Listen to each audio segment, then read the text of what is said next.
Hello students, you all are welcome in this new video. मैं आपका दोस्त Randhir Singh, mentors consultant से।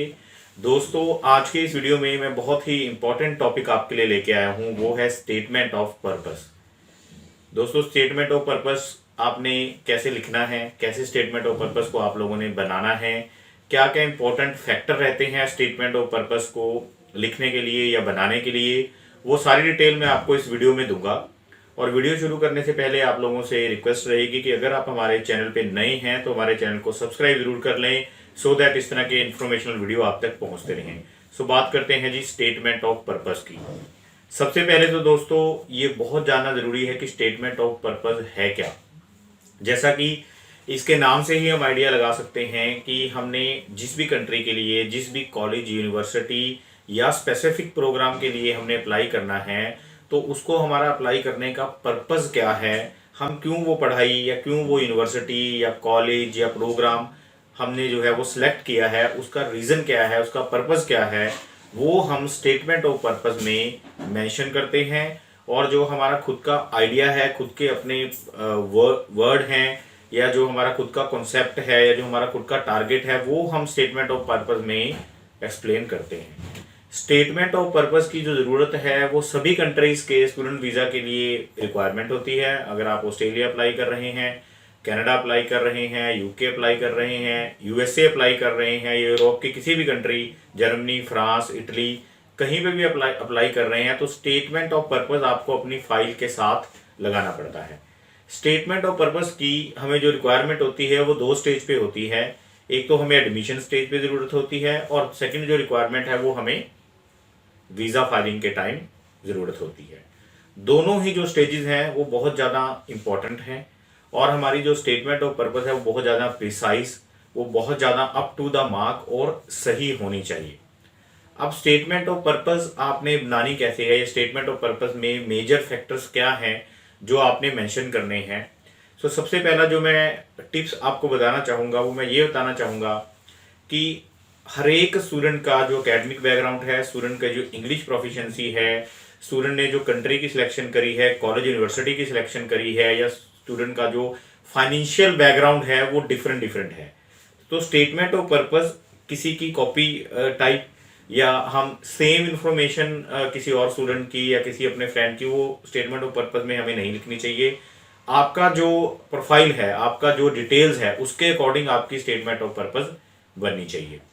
और इससे अगली मैं आपको चीज़ें बताना चाहूँगा। सबसे पहला पार्ट होता है इंट्रोडक्शन में। सो इंट्रोडक्शन में अननेसेसरी कोटेशंस ना लिखते हुए, या जो रेलिवेंट नहीं है, या जो कि आपके प्रोफाइल के हिसाब से या आपके कोर्स के हिसाब से बिल्कुल भी मैच नहीं कर रही है, इस तरह की कोटेशन ना लिखें। इंट्रोडक्शन में आप जनरल इन्फॉर्मेशन दें, बड़ी सिंपल सी इन्फॉर्मेशन दें अपने बारे में। सेकंड पार्ट आ जाता है एजुकेशनल क्वालिफिकेशन का। एक बार इंट्रोडक्शन पार्ट पे भी थोड़ा सा बता देता हूँ कि इंट्रोडक्शन पार्ट में आप फैमिली के बारे में भी डिटेल्स आपकी दे सकते हैं। अगला पार्ट आ जाता है एजुकेशनल डिटेल्स का। एजुकेशन डिटेल्स में आपने जो भी एजुकेशनल क्वालिफिकेशंस गेन करी हैं, और आपकी जो भी परसेंटेज रही है, जिस भी बोर्ड या यूनिवर्सिटी से आपने अपनी क्वालिफिकेशन गेन करी है, या कोई स्पेशल अचीवमेंट रही है, वो आप मेंशन करेंगे। अगला पार्ट आ जाता है प्रोफेशनल एक्सपीरियंस का। बहुत सारे स्टूडेंट्स होते हैं जो कि नंबर ऑफ ईयर्स का एक्सपीरियंस लेने के बाद अपना वीज़ा फर्दर अप्लाई करते हैं, तो उनको एक्सपीरियंस के बारे में वहाँ पे मेंशन करना है। और अगर आपकी अगेन स्पेशल अचीवमेंट है, कोई सेल्स का रिकॉर्ड आपने बनाया है, या आपको कोई ऐसा प्रोजेक्ट के ऊपर आपने काम कराया है जो कि बहुत ज़्यादा प्रोमिनेंट था, बहुत ज़्यादा इंपॉर्टेंट था, वो आप प्रोफेशनल एक्सपीरियंस में लिखें। फर्दर आ जाता है कंट्री सिलेक्शन को लेके। तो आप जिस भी कंट्री जा रही हैं, आपका अदर कंट्रीज के साथ आपने क्या रिसर्च किया है, और आप उस स्पेसिफिक कंट्री को, सपोज कीजिए कि मैं कनाडा का वीज़ा अप्लाई कर रहा हूँ, तो मैंने USA, UK, Australia, other countries के साथ क्या रिसर्च मैंने किया है, क्या कंपैरिजन है कि मैं कनाडा में अप्लाई कर रहा हूँ, तो वो कंट्री के बारे में आपने लिखना है। फर्दर आपने कॉलेज के बारे में आ जाएगा, क्योंकि सिमिलर कोर्स या आपके प्रोफाइल के अकॉर्डिंग जो कोर्सेज हैं वो बहुत सारे कॉलेजेस में, एक कंट्री में भी अगर मैं बात करूं, जैसे एक कोर्स है प्रोजेक्ट मैनेजमेंट, वो कनाडा में बहुत सारे कॉलेजेस, यूनिवर्सिटीज़ के द्वारा जो आपको ऑफर किया जाता है। लेकिन आपने स्पेसिफिक कॉलेज में ही, सपोज कीजिए आपने कोनेस्टोगा कॉलेज में ही क्यों वो कोर्स ऑप्ट किया है, या सैनिका कॉलेज में ही क्यों आपने ऑप्ट किया है, तो आपको कॉलेज की सिलेक्शन का क्यों करी है वो बताना है।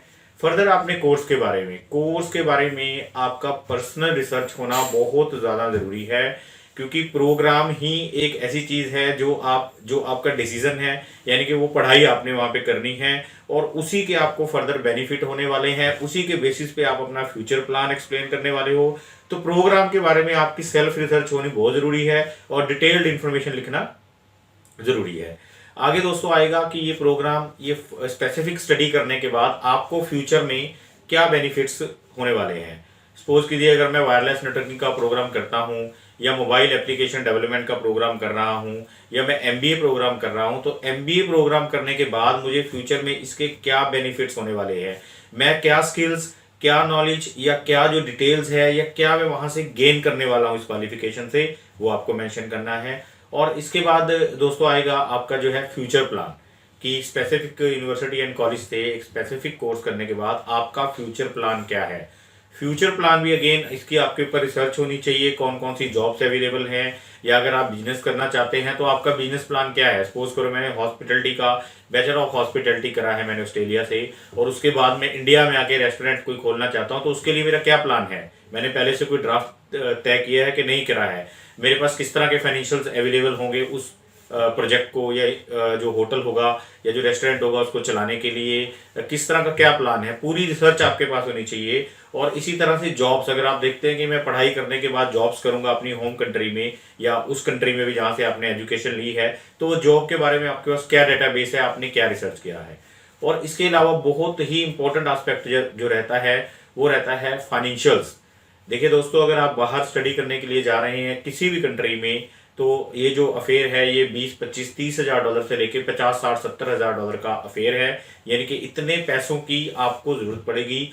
तो आपके पास फाइनेंशियल्स कितने फाइनेंशियल्स, आप कितने ट्यूशन फीस जो है वो आप पे कर चुके हो, या लिविंग एक्सपेंसेस कितने हैं, कितने जो आपके फ्यूचर के एक्सपेंसेस हैं वो कहाँ से मैनेज होंगे, आपके फैमिली मेंबर्स में से कौन कौन आपको स्पॉन्सर कर रहा है, और उनकी एनुअल इनकम क्या है। तो फाइनेंशियल्स भी बहुत ज़्यादा इंपॉर्टेंट है आपको एसओपी में मेंशन करना। So this is all about statement of purpose friends.